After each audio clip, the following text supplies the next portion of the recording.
Okay, well, it's my pleasure always to speak for this forum. It's one of our more successful campus events, and I'm always honored to be here. What I'm going to talk about is my research focus of the past several years. Most of you know me through the courses that I teach here and everything, and some of the things I've presented before as someone who works in South America with indigenous people, and I do and have done that a lot.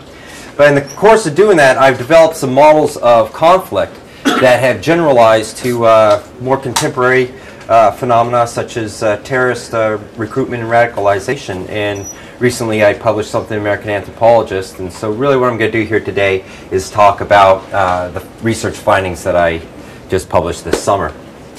And so, okay, here's today's agenda. First of all, we're going to very briefly talk about what we mean by terrorism. It's a much bandied about phrase, but it can be defined in an effective way for research, so I'll talk about that. And then I'd like to summarize some very, very recent research on the radicalization process. People are not born terrorists, they become terrorists, and we've learned a great deal about what really goes into that process. And there's two recent studies that I want to talk about. And then I'm going to summarize my own research in something called sigmoid utility, which is this mathematical model that helps us to predict people who are inclined to take big chances, like join rebellious groups and whatnot. And I'll also provide you with a couple of examples where I've applied this research. And then the real wrap-up is to relate the research that I've been doing to these recent findings on the radicalization process and see how the two things kind of match up to help us understand how it is people go from being just an average Joe like you or me and becoming then, in some cases, someone who's willing to strap bombs to him or herself and blow up a bunch of innocent people. So, thanks, Alan. All right, first of all, terrorism, okay? In the academic world, I think we shy away from this word too much. It's like a dirty word. A little history to the word. It was first coined back in the French Revolution by Robespierre and company, and they actually thought it was a positive thing. This is a really good way of controlling people. Anarchists in the late 1800s picked up on this theme, as did Lenin. Lenin felt that you'd always have to have terrorism in order to keep the revolution going. And I'd like to also plug a excellent book here by Professor Jim Lutz and his wife Brenda Lutz, Global Terrorism, 2004. It's usually in the bookstore. It's a really excellent overview of the last 2,000 years of terroristic activity, and I highly recommend it, and you can read some of this history in there.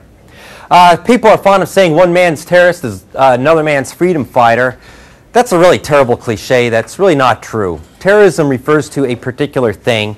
Not everyone fighting for freedom uses it. It's a tactic, and once again, Dr. Lutz makes this point very strongly. It's something that people choose to do, and not all people choose to do it. So what is it? There are four basic elements. First of all, it's done by non-state groups, and I'll elaborate on that in a couple minutes as to why that's so important.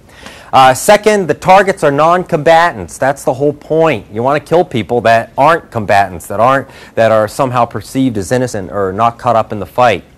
And the objective is because that instills fear. I mean, my goodness, look at what they're willing to do. Okay? This is to instill fear in a population. And ultimately, it's got to be public. I mean, if you do a terrorist act and no one knows about it, you failed. The point is to have some political influence. The non-state component is important. States will do things to terrorize people, and there's a term for that. We call it state terror. Not very imaginative, but that's what we call it. But states have very different motives and especially very, very different capabilities, and so it's probably a wise thing at this point in time to separate non-state terror-inducing activities from state terror-inducing activities if we're going to make much advancement in our understanding of who does these things and why. So, my message is it's time to get over our anxiety about this word and press on. Terrorism exists, provided that we limit it to these, to defining it in this way. And so, who is a terrorist? Well, I had terror during the French Revolution, but you've got over here the Sons of Liberty and the American Revolution, non-state, and they tarred and feathered people, lynched people, civilians, with the objective of instilling fear to have a political influence. Okay, so that's one example. Here, of course, Al-Qaeda Iraq, executing a bunch of guys here along the road. Okay, classic examples of terrorism. It doesn't have to be a politically used word, is my point. Okay, it can be objectively used, and we want to do that if we want to understand it better. So what are some of the problematics then of this radicalization process in terrorism? Back in the 60s, the first studies that people made of terrorism immediately went to the notion that somehow these people must be nuts. Okay, they're born wrong and they're crazy. There's even a book entitled, oh, I forget, Criminals, Crazies, and I forget the rest of it, and everything. So here's the problem, though. Psychologists have studied terrorists who've been incarcerated and everything, and by the standard psychological tests that people are given, they're overwhelmingly normal people, especially initially, before they got wrapped up in whatever activity or in group they were in. They're people like you and me. So there's nothing necessarily psychologically off about these people. As we'll see a little bit later, as you get into one of these groups, then certain psychological changes can happen. I'll talk about them, but anyone could fall into this.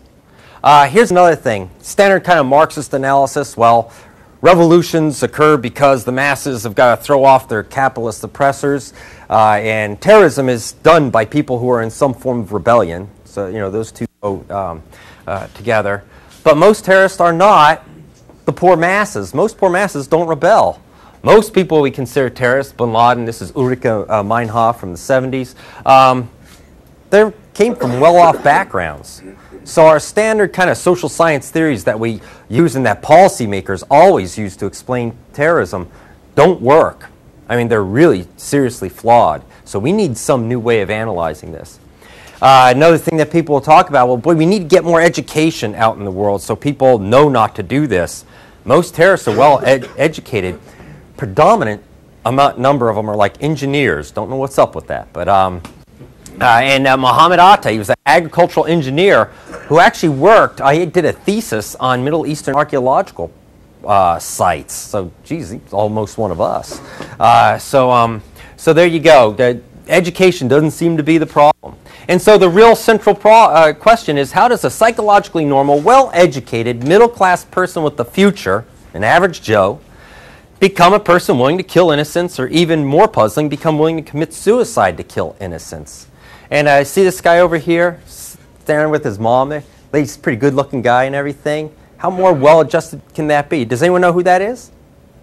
That's Zia Jarrah, the guy who took over United Airlines 93 and hijacked that. That's the one that went down in Pennsylvania on 9/11. So how do we go from this to that?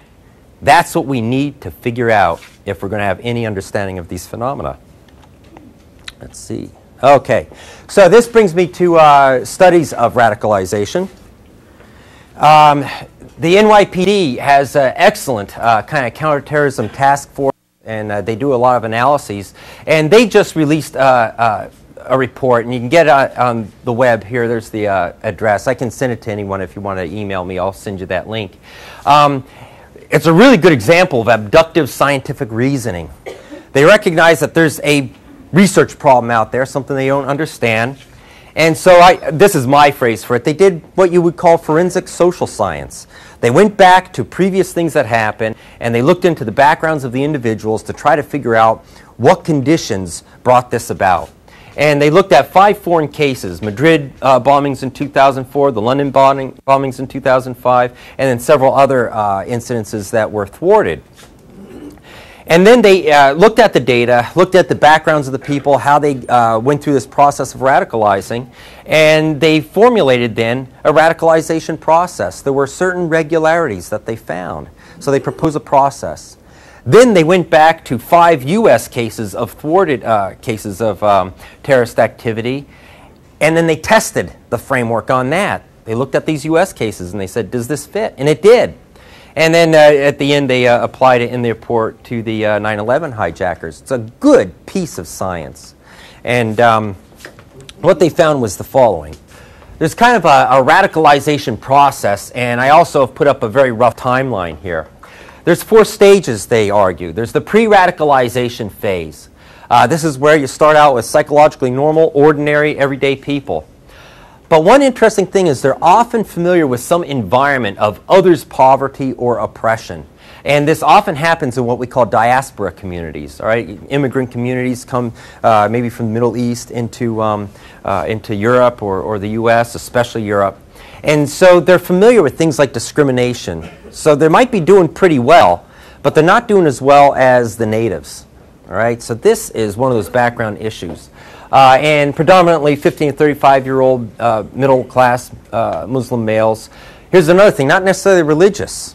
Right? There's all this focus on the religion, Islam, etc., jihad, but that is not what kicks a lot of these people off. That comes much later, these researchers have found.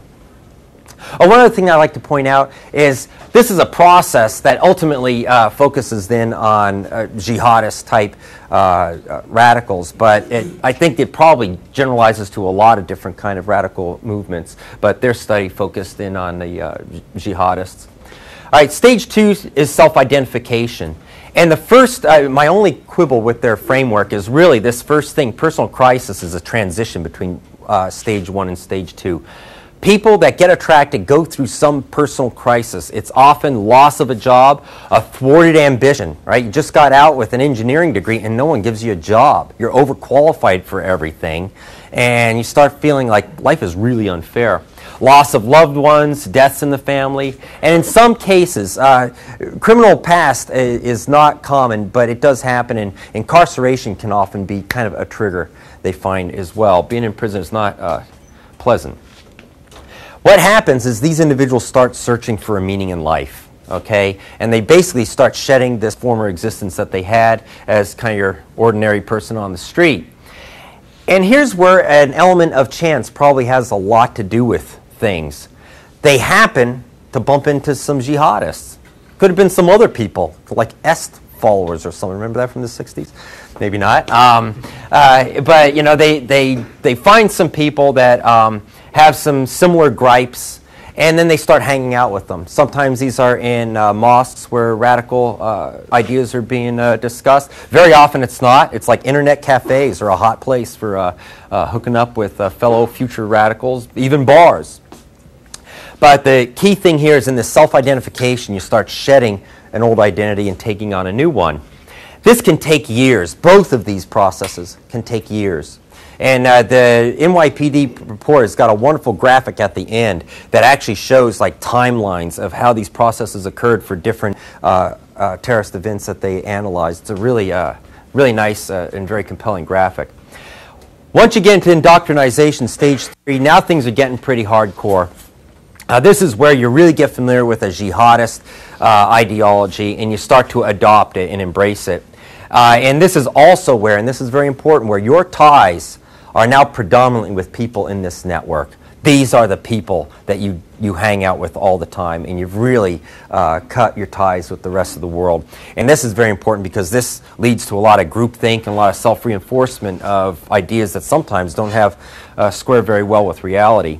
Another critical element, and there's an anthropologist, Scott Atran, he's from an institute in France, but also University of Michigan. He also has done research on this and points out that a charismatic leader seems to be an indispensable ingredient here. And how we measure charisma and define everything is a difficult thing. I think we might want to pay more attention to it in the social sciences. But some people got it and some people don't. And if you hook up with a charismatic leader and you're kind of in this vulnerable state, this is when people start to really, really turn. And then the final phase is the jihadization. This is where you actually start to become active. And this is, you accept the duty to actually engage in some violent activity and you actually start planning it.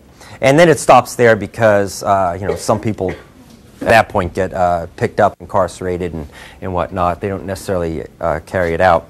So that's an overview of a process then that people have been talking about. It's some of you may know Dr. Shoup in sociology. He's studied cults for a long time, kind of does a sociology of religion.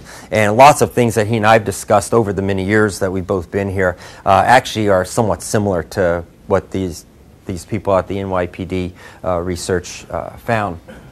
Okay, there's another person whose research I'd like to talk about a little bit here, Anne Speckhard. She's a Belgian psychologist who's interviewed over 200 failed suicide bombers. How do you be, well, you fail to commit suicide is how you do that. And so she's got really quite a database. And she gives us a few other things to consider. She says it's very important to differentiate terrorists that come from conflict zones versus those that come from non-conflict zones. She says the conflict zone terrorists have a lot of strong regularities. High rates of extreme personal trauma. Well, that happens in a zone of conflict. You know, children get killed. You've got to bury your family members. It's often very revenge-driven. And there's this notion of the humiliation of occupation. This comes up time and time again as people study terrorism, and especially Middle Eastern forms of it, is this notion that you're occupied, and it's not pleasant to be occupied. You get tied up, you're constantly being frisked and shook down and everything. And imagine doing that every day, would build and build and build, and you get really, really angry. She points out another thing, and this is one area where psychology, it's kind of psychological disorders may come in. She points out that a lot of the suicide terrorists, and that's important to note, suicide terrorists seem to be suffering some degree of dissociative disorder. Ganser syndrome is one where if you've suffered a really intense trauma, see once again going back to the trauma, you basically disassociate, kind of become very detached. And there's other kinds of syndromes. This is one of the Black Widows. The Chechens were famous for the Black Widows, which were female suicide terrorists and carried out a lot of attacks. Probably the most well-known is the one on the Russian theater where they took it over and everything. And they had photos of them, and it's just this blank stare in the eyes. And this has also been reported for like guys that are driving a truck, a suicide bombing truck and stuff. They're like not there and everything. So she thinks that through the process of going through these traumas and everything that people might take on some of these disorders in time, but those being the suicide attackers. Non-conflict zone is, I'm not going to belabor it because basically her findings are just what the NYPD found in their studies. And of course they were looking at people who weren't from a conflict zone. But one point she makes I think is really important. Ideology is not the motive for these people. It's the justification. Other things bring them to these movements.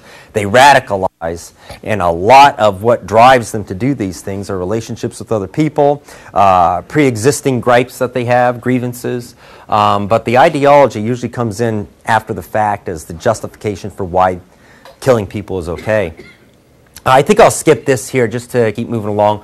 But Ann Speckhard actually participates in, or actually sets up rehabilitation programs when they apprehend these people. There's a number of programs around the world, but the two that seem to be having some success are the Saudis and U.S. programs with detainees in Iraq. And actually I guess I am talking about it now.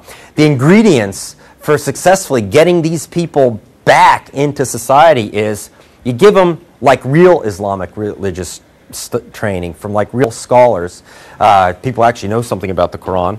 And you take care of their family. I don't know if the U.S. does that, but the Saudis will take care of the detainee's family. And one of the interesting things is initially the Saudis started with just the religious training. That's not enough. They actually had to bring in Western psychiatrists and whatnot to work with these people. So there does seem to be, as you go through this process, the taking on of some level of disorder that needs to be addressed. And then finally, jobs training. And in Saudi Arabia, you get like a car, a wife, and a job. And so, it's a pretty good deal. Actually, the PLO, probably a lot of you saw the movie Munich. Some of us are old enough to remember the attack in 1972 at the Olympics. Black September was the PLO group that carried that out, and they were really dedicated, really deadly. And in 73, the PLO said, okay, we've accomplished what we want to with this sort of thing, but they had a problem. They had all these guys that were like really dedicated, and that's what they did. They actually had a mixer. They got 100 beautiful young women to volunteer to, meet these guys, and they had a big mixer in Beirut, and supposedly the whole thing disbanded and no one ever went back to any kind of terrorist activity. So, it's kind of humorous in a sort of way, but it says something rather profound about human beings and what our underlying motives are, doesn't it? Okay, there's a lesson to be learned here. Okay, so let's get to some anthropology then. Here's what we need to do. Clearly people are feeling aggrieved, but over what? Okay, is it the kind of stuff that we'd feel aggrieved about? That's an anthropological question. We need to be able to better understand what people's grievances are in different societies, different cultures, in order to understand this better. And then, there's a lot of aggrieved people out there. What we really need to do is figure out who's so aggrieved that they want to rebel and who might be motivated to rebel in particularly spectacular ways, okay? And then finally, how do these changes in values occur through the radicalization process? Might there be a way of interrupting the process so that we don't have these unfortunate outcomes? Before we get into all that, another thing that needs to be addressed and quite frankly put away, the thesis that inequality causes conflict. Here's some problems with it. I won't go into the details, but there's tons and tons and tons of research on this, and it's equivocal. You will find studies that will show a positive correlation. You'll find others that show none. And when you look at them all together, you just kind of have a mix of a bunch of stuff that isn't very clear. And when it comes right down to it, who do we really worry about? It's the people that organize this stuff, and they're always well off. Vladimir Lenin there came from a noble family. Castro came from a pretty well-off family, has been smoking Cuban cigars ever since. Ulrike Meinhof of the Bader Meinhof gang in the 70s, you know, very, very well-off young woman there. And of course, bin Laden was far wealthier than all of us put together will probably ever be. So clearly, this notion that it's a matter of poverty, all right, we need better explanations. But once again, we got to get anthropological about this. If inequality does matter, in what? Okay, we need to answer that as well. And so, and then once again, getting back to, do different inequalities matter as one radicalizes? And that's what I'm going to demonstrate here today. Inequality is invoked by terrorists, okay? The problem with our inequality theories is not that inequality doesn't matter, it's that we don't understand how it matters, or maybe we haven't clued into the right inequalities, all right? But it does come up. Osama bin Laden declared war against the Americans and Crusaders in 1996. Crusader forces became main cause of our disastrous condition, particularly in the economic aspect. Hamas in 1988, they, meaning the Jews, attacked people where their breadwinning is concerned, extorting their money and threatening their honor. Here we've got an interesting coupling between honor, humiliation, and material factors. And then Sinn Féin, you know, this is not simply a matter of concerns in the Middle East and Islamic society. Sinn Féin, the political arm of the IRA in Ireland. British government fostered political division between Irish Catholics and Irish Protestants through a system of political, social, and economic privilege. So these things constantly come up. Our problem is we really don't understand how they matter.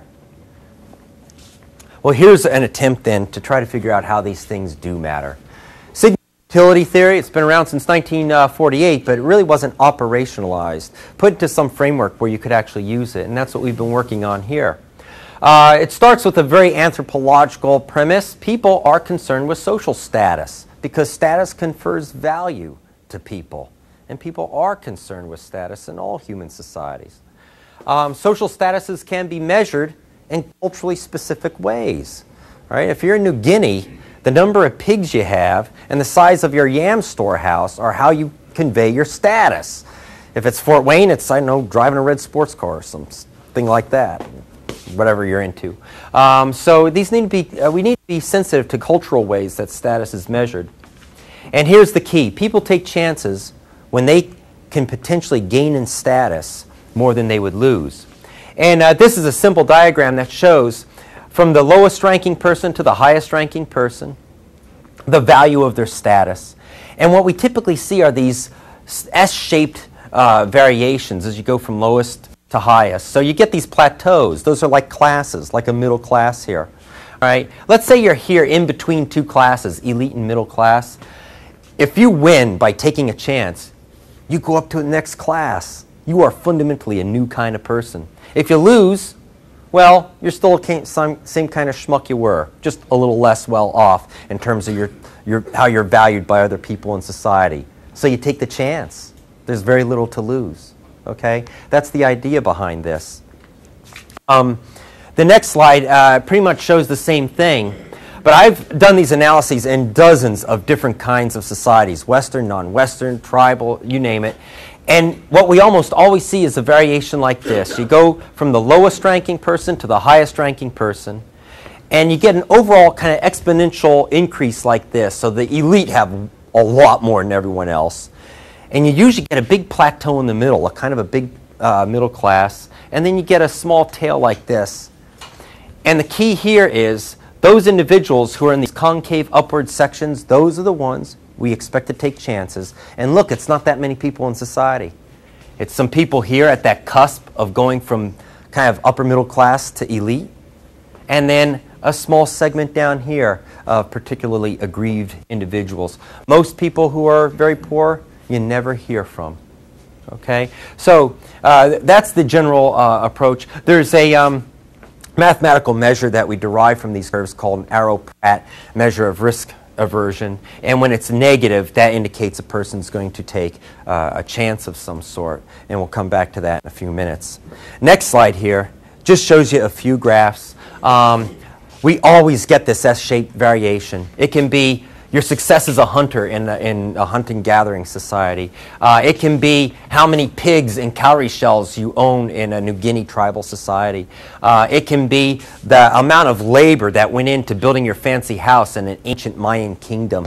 And even in the U.S. economy, there's our economy is kind of interesting. It doesn't have a lot of radical variation, actually, not compared to other non-Western societies.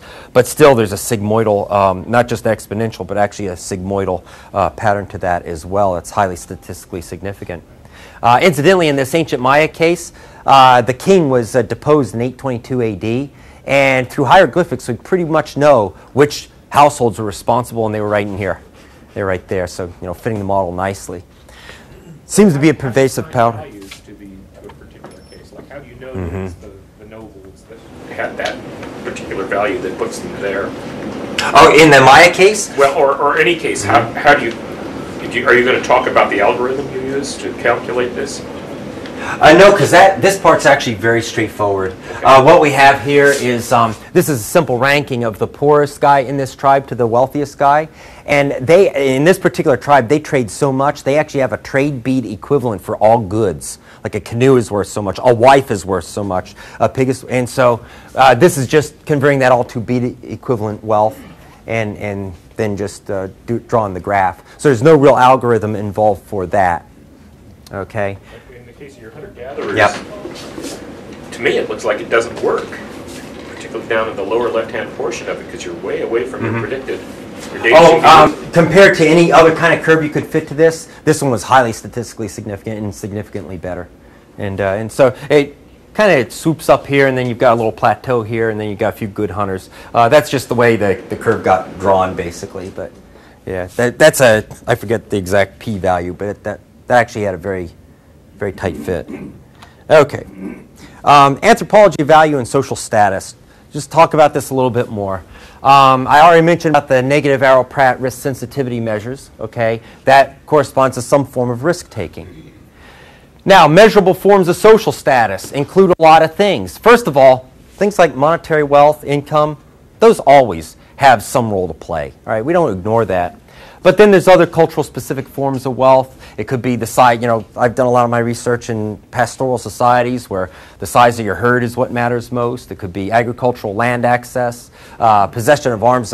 We have a colleague, Alan and I know very well, an Afghani anthropologist who says that is the good in Afghanistan, has been for the past 2-3 decades, is how many guns do you have? And so these things can be measured, is the point. Measures the health and well-being. The UN has got some really good development indices and everything. Incidentally, whenever you look at any of these things, they always distribute in that same sigmoidal fashion, which is kind of interesting. Access to mates. We ignore this all the time. I got to look at my watch here to see how I'm doing for time. I'll not belabor this, but there's some recent, I mentioned Black September. Recently, you've heard about this kind of turnaround of a lot of Sunni groups in Anbar province.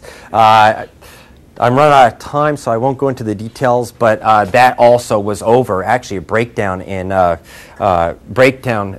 marriage alliances due to shortage of women that just kind of tipped the whole thing in another direction. Kind of interesting. And then finally, social network analysis measures of prestige in a network. Who comes to you, how central you are in the network. and I'll show you an example of that in a moment. One of the examples that we did was we did a simulation of the evolution of political groups in Palestine. And so this was actually both a mathematical analysis but also a computational one, where we actually created these little, agents in a computer and had them interact with one another to see what kind of political groupings would form over time, and more important, how those groups would change over time. We started with some data from the Palestinian Authority. There's a couple different very good research institutes actually there that publish data to the web.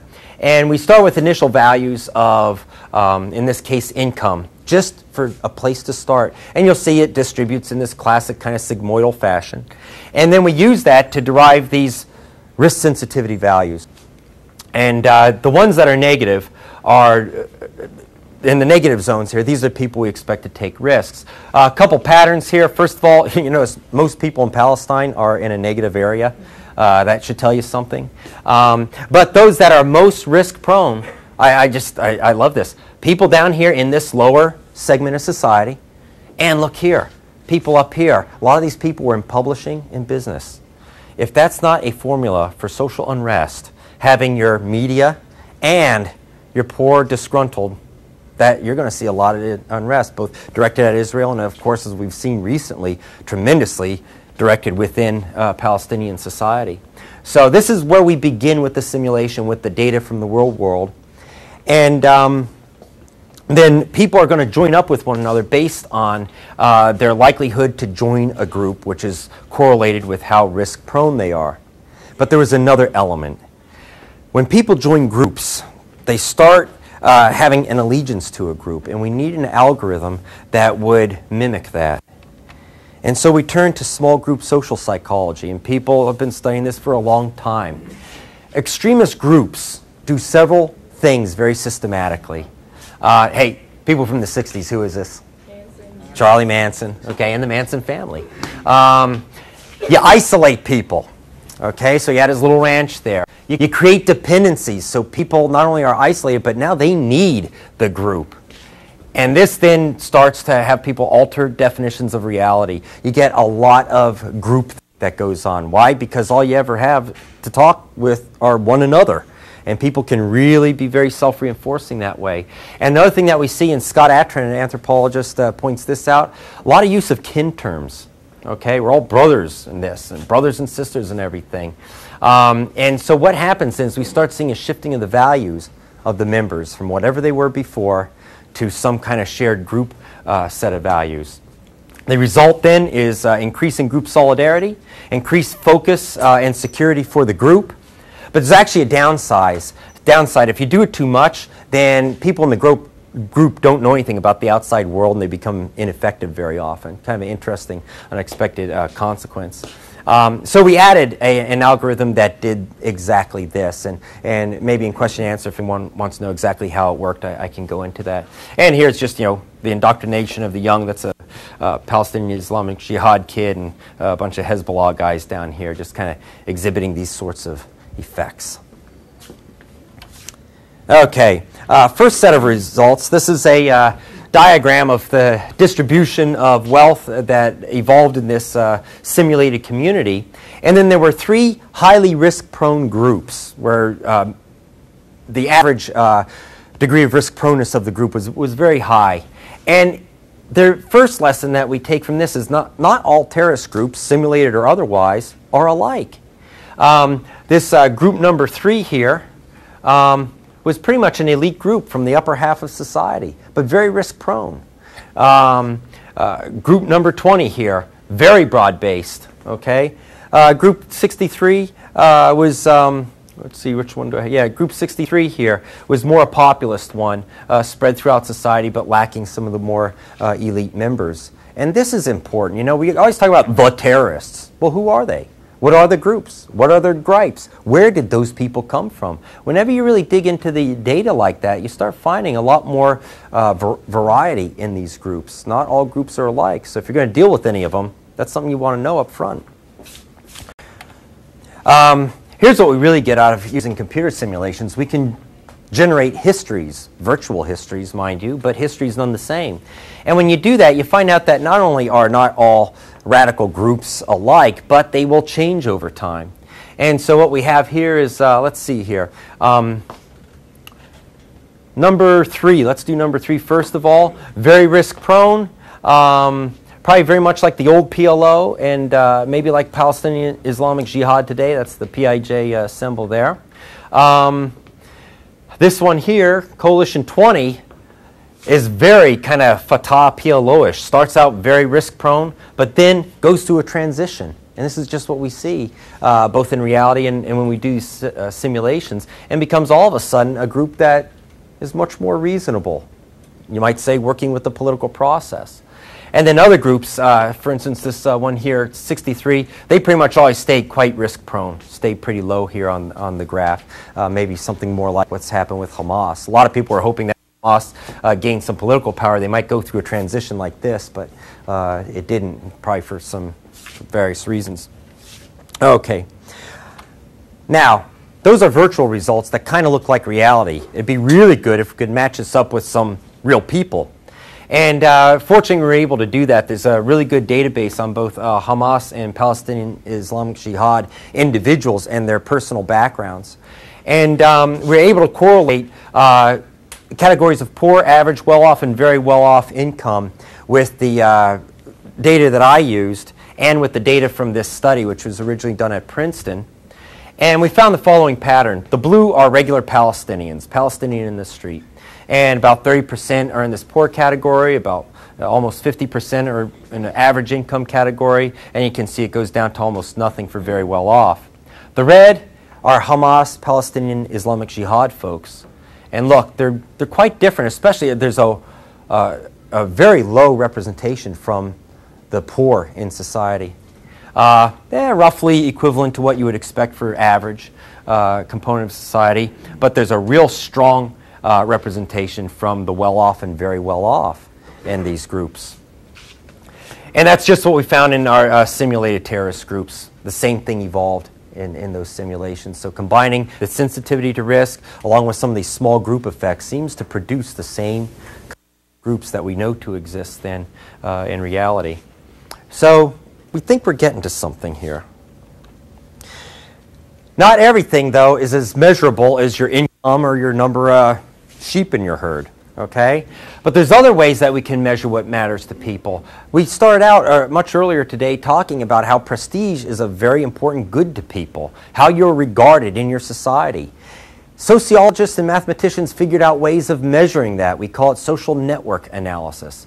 Very mathematical, very tedious, very data intensive, but you can, once you have the data, get real numbers on how central a person is to a network. And there's a really nice study recently done by Kathleen Carley, a researcher at Carnegie Mellon, who looked at Enron and the centrality of individuals. Kind of a funny one because all that data is available because it was all entered into court, so you can download it. And it's interesting. Before the before Kinley and company were outed for all their dirty dealings, they were very central. Once the indictments came out, the whole corporation fell apart, and you see it in the network. The network falls apart like a tattered spider's web. And in anthropology, we have a number of good studies now of centrality in alliances, some from New Guinea, and I've actually recently been working with data from that. And also some of my students from South American Indians will recognize the Hivaro with their shrunken heads. And there's actually now a nice study of men's status in the neighboring Achuar group and how central they are in alliances. So we can actually measure this stuff. Seems like you couldn't, but we can. And so I applied this, not in a simulation, but just in kind of a straightforward mathematical application. I looked at a guy named Valdez Krebs, took all of the newspaper reports and everything and figured out what the connections were among the 63, 64 co-conspirators that were named in 9/11. Now, of course, only 19 of them were hijackers. And so I took his data and used it then to, in a straightforward fashion, to come up with prestige measures based on centrality, how between you were, what kind of a broker you were in the network. And sure enough, that measure of value is sigmoidally, exponentially, sigmoidally distributed. We fit a curve to it, derive our measures, and for the most part, only people that were in this very negative and risk-prone taking portion of the of that social group were inclined to volunteer for this. This is important because a suicide hijacker is not trying to get rich, right? Although there is some evidence that, especially in Palestine, the money that goes to your family to support kin might be important. But especially for these guys, what mattered to them? One another. The Toronto cell actually was dubbed Boggs by the Toronto police, who actually were monitoring them. And I mean, it's a bunch of guys. And why? That's all. It was a bunch of guys in an apartment. All they did was talk about the jihad and how cool they were for doing this. All the kind of, it was just a bunch of guys hanging together, but constantly self-reinforcing their ties to one another. And so we can measure that with social network statistics. Probably for your more extreme actions, that's the prime motivator. It's that ties to one another's in these isolated cells that are really motivating people. And that's something that you want to know about. You can hit them with all the information on religion, ideology, whatever you want. Isn't going to matter. Their ties are to one another at that point. So that's just another example then. And that brings me to the concluding remarks. Bottom line, inequality with one's immediate competitors is what really provides an initial motivation for some form of radicalization, okay? You're competing with other engineers for a job, you just can't get a fair break in your mind.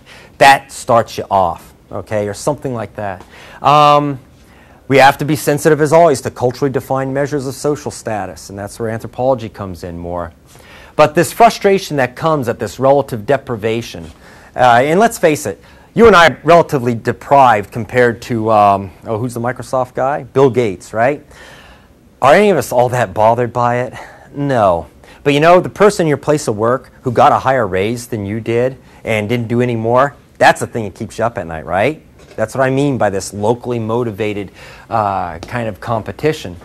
And then what it takes is probably some chance factors that bring together a group of people that happen to be frustrated in the same way. They start hanging with one another, which leads to this self-reinforcement of their feeling of grievance. It can lead to really intense relationships, and then to the need to, or the feeling that you should sacrifice for high regard in one another's eyes. And the bottom line is, a lot of this stuff is actually measurable and predictable, and that's kind of the scientific takeaway from it, but also the hope that we might understand these things better and may find better ways of avoiding them. Thank you very much.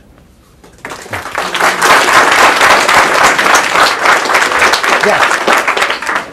How different is that, say, versus like, the Jim Jones and Guyana, all those people, or average college students joining cults, the mentality process? All right, let me answer your question. I focused on violent political groups today, just because I wanted to focus on that. I think this generalizes, and I mentioned Dr. Shoup's work earlier, and he has studied this for decades now, and I was actually wondering if he might show up today, and we might talk about that. I think it probably generalizes to a lot of activities like this, especially the NYPD radicalization process, how it started with a crisis and everything. Yeah. Is there a formula that you have, like, to come up with, like, charisma enters into the equation without a charismatic leader? You have no group, really. Yeah, the kind of algorithms I've been developing are putting into some sort of formula framework a lot of the process. I don't have one for the charismatic leader yet. That's why I mentioned that, and I think that's an area of future research that we need to look into. Yeah. You talked a lot about particular segments of society, but how does your work explain a broad-based movement like, say, the American Revolution? Oh, excellent question. First of all, there aren't many broad-based movements and revolutions. Even our own, Alexander Hamilton, he just was speaking off the cuff, but he said only a third of the people ever were really into the revolution. However, this is the interesting thing about the American Revolution. It does make it rather unique. A minority of people may have engaged in it, But it's like some sociologist did a random sampling of them through the different segments of society. You had a pretty even representation from the poor to the very wealthy. I actually have data from 1774 on over 900 probate records sampled throughout all 13 colonies. And when you look at the wealth distribution of the colonies in 1774 on the eve of revolution, it was not S-shaped at all. It was a smooth exponential curve. And if you know anything about the math of smooth exponential curves, if you take the second derivative, divide it by the first derivative to get this Arrow-Pratt measure, it's a constant number. In other words, everyone, given those probate records and the distribution of wealth in the colonies, everyone from poor to wealthy were potentially equally aggrieved. Maybe for different reasons. You know, George Washington and Ben Franklin wanted to own Indiana. That was one of their things. A poor tenant cropper up in New York State, there's a nice study of them, wasn't thinking about that exactly, but they had other things. Everyone had a stake. And so it actually helped to explain some of the unique aspects. We published that in 2003, actually, in an article in Ecological Economics. Thanks for the question. Any other questions? Oh, well, we are just about out of time here. So I thank you all. Was there one more? Nancy. Terrorists, were they single, most of them, or does that have... Most are, not all. But most are, especially like 9/11 hijackers. Those guys really... Jihad Jarrah actually was married to a non-Muslim woman. But that, once again, reinforcing that kind of really intense... Okay, well, thank you very much. Are there...